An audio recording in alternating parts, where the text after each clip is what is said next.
everybody. Hi everyone. We are on the Gardner River up into Yellowstone. We walked in under the arch this morning.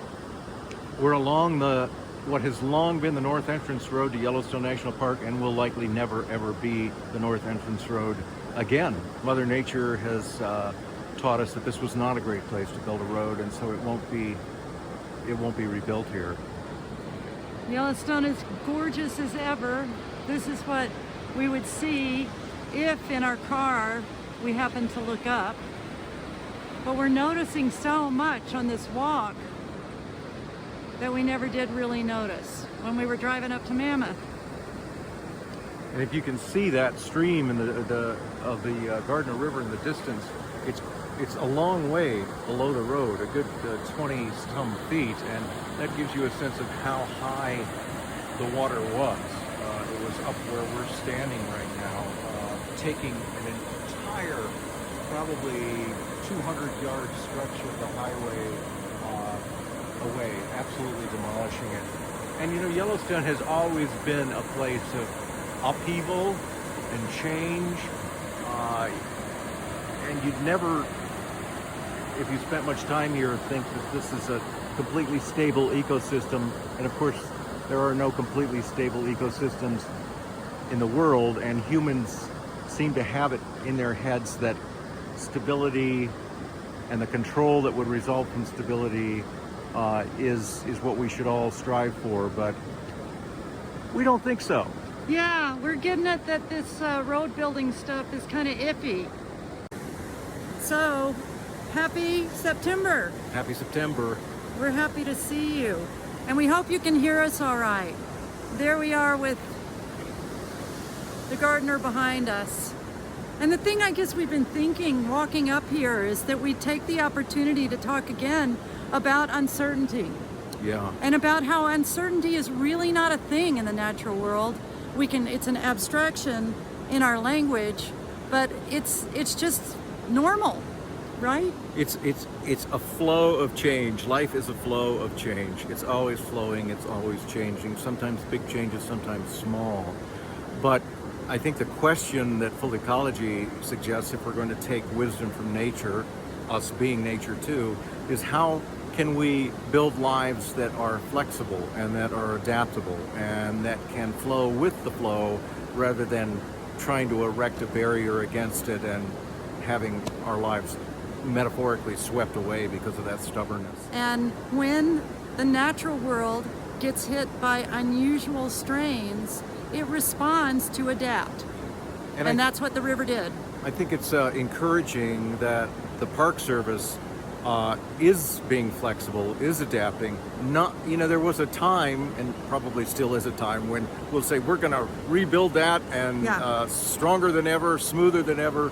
No, the Park Service analyzed it and said, well, that's probably not a good place for a road to be, perhaps especially with climate change events, which are going to be heavy moisture events in the spring, increasingly. Maybe not like this, but who knows. So the flexibility came in where the management said, no, we need to change what we do and how we do it in the face of what nature is telling us. And that's the kind of response that we're increasingly going to, and wisdom that we're going to need to employ. I know we've got it in us. It is being called forward. All over the country this year, last year. This is not new. The wildfires, everything that we're dealing with, all of this is what we're being asked to do, even as we start driving more electric cars and doing everything else that we can to persuade our governments to take care of the water we drink, the air we breathe, and the land that gives us our nurture and that we walk upon. And we so do need leaders who are going to not only reflect the wisdom of nature in the decisions they make around climate change, but also engage people who might think other than they do, just to get the greatest breadth of ideas and wisdom possible as we go forward. For this country to be siloed and anchored in these very stubborn positions and one team winning one game and then the next game won by the other team, that's not really going to help. Rome is burning, and we've got to quit fiddling. Yeah, yeah, thank you. Yeah, yeah, and so we're coming back online this month on Tuesday the 13th. We'll be back at 6 o'clock Mountain Time to see where all of us can go together and diving a little deeper into this uncertainty and what the natural world teaches us and asks us of us during these uncertain times. In some ways, it's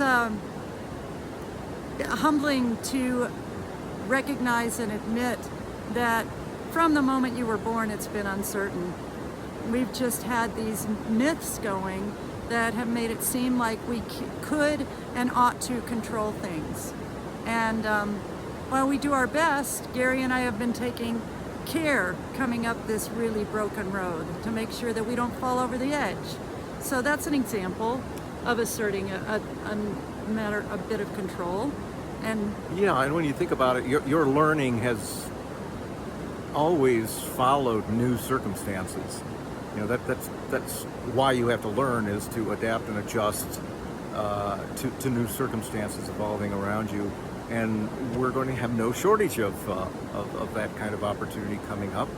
And it's going to really be a time for us to put our best forward for the sake of lots and lots of creatures, humans too.